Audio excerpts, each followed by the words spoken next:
Il y a un moment où les choses arrivent à un point de tension, à un seuil critique au-delà duquel elles prennent le risque d'être anéanties. Et ces choses, que je me garderai pour l'instant de nommer, décident d'accrocher un élément, n'importe lequel, pour tenter d'échapper ou de se préserver de cette situation inextricable. Le seul fait de reconnaître que l'on est au pied du mur permet de suspendre la panique et son lot de réactions en chaîne. C'est de cet endroit que je vous parle. Vous qui êtes là, en face de moi, à attendre quelque chose de moi qui ne viendra pas. Car je ne suis pas vraiment là.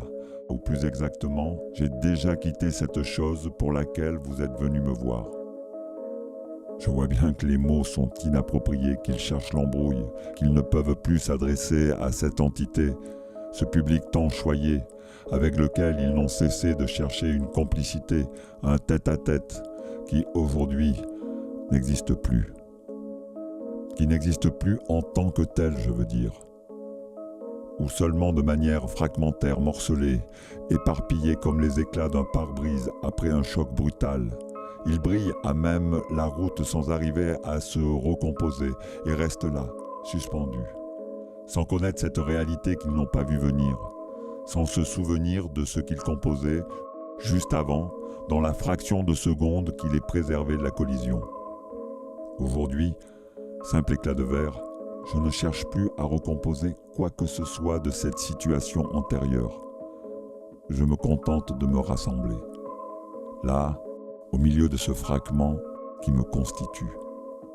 Ce n'est pas l'odeur du sang, mais celle du gasoil ou celle de la poudre qui circonscrit un premier espace olfactif. Cette odeur se mélange aussitôt à celle du goudron chaud de cette fin d'après-midi. La flaque, elle se répand lentement, à la vitesse de la coagulation qui cherche à ralentir l'hémorragie. Le rouge incandescent n'est plus qu'une masse brune, et le chant des oiseaux répond à l'appel de la nuit et à cette brise infime qui anime la cime des arbres. Cela ne parvient pas à faire rapport. Nous sommes au milieu de quelque chose d'accidentel qui ne veut plus se composer, mais qui cherche à s'évaporer comme un flux d'atomes libres et invisibles. Qui penserait pouvoir s'adresser à un champ de particules élémentaires en suspension? Eh bien, c'est ce que je vais tenter de faire avec vous ce soir. Bonsoir. C'est étrange, de se retrouver dans la peau d'une particule, d'éclat de verre ou sous la forme d'un caillot de sang abandonné par un corps dont on n'a jamais su grand-chose. Nous ne sommes même pas sûrs de l'endroit où nous sommes.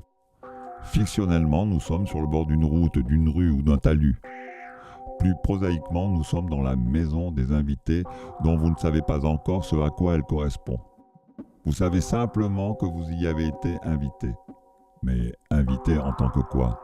Simple objet, sujet, spectateur, festivalier, atome, élève d'une fabrique de paysans, particules, fugitif regroupé dans une zone, un campement provisoire ou simplement au fond de la mer conscient qu'on ne peut plus rien pour vous.